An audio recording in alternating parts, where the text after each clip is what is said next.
क्या आप अपने सपनों का घर तलाश रहे हैं?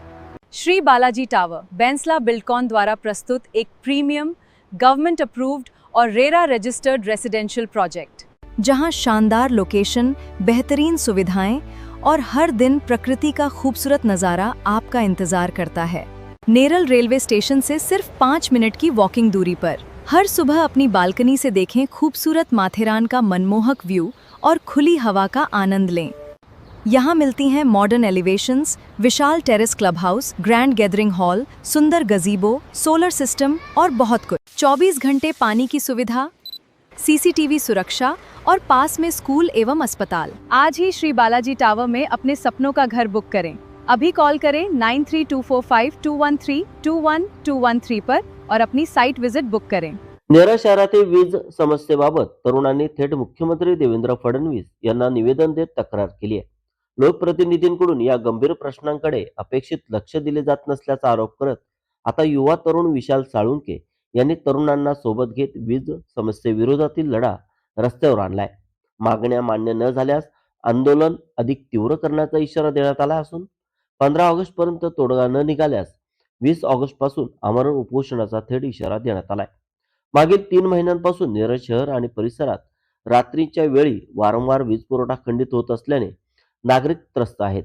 वारंवार वीज जाणे, फॉल्ट होणे, तारा तुटणे आणि अपुऱ्या यंत्रणेमुळे नागरिकांसह व्यापारी व उद्योजकांनाही मोठा त्रास सहन करावा लागत असल्याचे निवेदनात नमूद करण्यात आले। आता आश्वासन नको, ठोस कृती हवी, अशी आक्रमक भूमिका घेत विशाल साळुंके यांनी विविध मागण्या प्रशासनासमोर ठेवल्या आहेत। नेरळमध्ये 22,000हून अधिक वीज ग्राहक असताना त्या प्रमाणात यंत्रणा, कर्मचारी आणि आवश्यक साहित्य उपलब्ध नसल्यानेच वारंवार वीज पुरवठा खंडित होत असल्याचा आरोप करण्यात आलाय। या लढ्यात राहुल भाटकर, प्रमोद कराळे, देवेंद्र दाभणे, गोरख शेख, संदीप उतेकर, हेमंत चव्हाण, चिराग गुप्ता, यतीन यादव आणि ॲडव्होकेट अजित मंडलिक यासह कल्पेश कराळे यांच्यासह नेरळ शहरातील अनेक तरुणांची फौज पुढे आली आहे।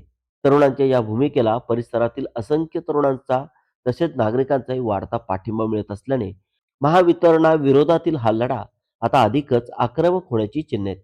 वीज वाहिन्या व ट्रान्सफॉर्मरची क्षमता वाढवणे, आवश्यक कर्मचारी उपलब्ध करून देणे, फॉल्ट झाल्यानंतर तातडीने दुरुस्ती पथक पोहोचणे, आवश्यक साहित्याचा साठा ठेवणे आणि नेरळला 24 तास वीज पुरवठा सुरळीत ठेवण्यासाठी प्रभावी यंत्रणा उभारण्याच्या मागण्या करण्यात आल्या। हे निवेदन मुख्यमंत्री देवेंद्र फडणवीस, अधीक्षक अभियंता पेन, कार्यकारी अभियंता पनवेल ग्रामीण, उपकार्यकारी अभियंता कर्जत व नेरळ, आमदार महेंद्र तोरवे, जिल्हाधिकारी रायगड, तहसीलदार कर्जत, पोलीस निरीक्षक नेरळ आणि उपविभागीय अधिकारी कर्जत यांच्यासह संबंधित अधिकाऱ्यांना हे निवेदन देण्यात आलंय। 15 ऑगस्ट पर्यंत मागण्या मान्य न झाल्यास 20 ऑगस्ट पासून छत्रपती श्री शिवाजी महाराज चौक नेरळ येथे आमरण उपोषणात बसण्याचा इशारा विशाल साळुंके यांच्या वतीने देण्यात आलाय। त्यामुळे नेरळच्या वीज प्रश्नावर आता तरुण विरुद्ध महावितरण असा थेट संघर्ष उभा राहण्याची शक्यता असून प्रशासन या इशाऱ्याची किती गांभीर्याने दखल घेते याकडे नेरळकरांचे लक्ष लागले आहे। नमस्कार, मी विशाल साळुंके। आजवर तुम्ही बघत असाल आपण नेरळमध्ये वीज समस्येबद्दल 2 ते 3 आंदोलनं केली, तरी सुद्धा वितरणाच्या अधिकाऱ्यांनी आपल्याला वारंवार फसवणूक केलेली आहे। आपल्या ज्या ज्या मागण्या होत्या त्या आजवर पूर्ण झालेल्या नाहीयेत। त्यामुळे आपण आता उपोषणाचा पर्याय निवडलेला आहे। येत्या 15 तारखेपर्यंत जर आपल्या मागण्या, नेरळकरांच्या मागण्या पूर्ण झाल्या नाहीत तर आपण 20 तारखेपासून सर्व नेरळकर म्हणून उपोषणाचा इशारा देत आहोत।